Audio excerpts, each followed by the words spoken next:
Please, Richard. I'm still kind of in the mundanities of retreats. This morning, I was all over the place. No! I tried all the tricks that I know. I stared at the Buddha. I did everything.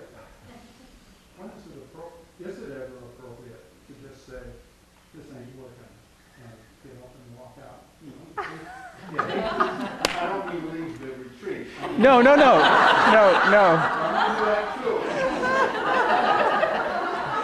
too. John, can you repeat what he said for me? He said, when this doesn't work, it doesn't work.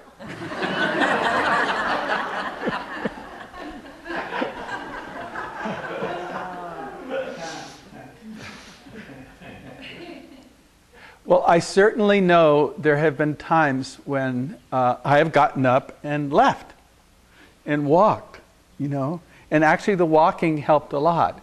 And sometimes walking very fast in the sense of this is all a play. And we're trying to find kind of peace and ease in the appropriateness.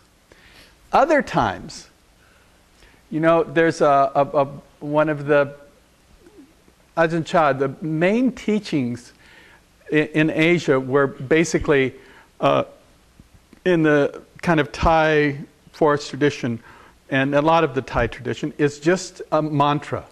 More of it was used. Mantra practice is actually the main practice in all cultures, all Buddhist cultures is mantra practice. And they're simply, and I love it, because I've actually done it where that's all I've done for like a 6-week retreat at IMS. I did one where I just did Buddho. And that's the only thing I said was Buddho. And it simply means awakened. And so the whole, and that's the interpretation of the word. It's Buddha, but just awakened. So I just repeated over and over and over and over and over.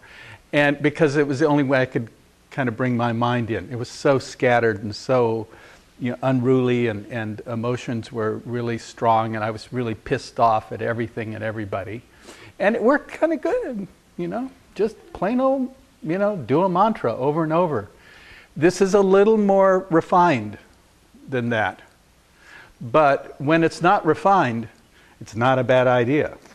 Either get up or just do a mantra. And it's where, this morning, for instance, my mind was a little off.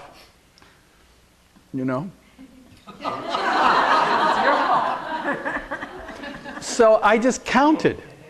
I counted my breath basically over and over and over again. And that was because somehow it was unruly this morning.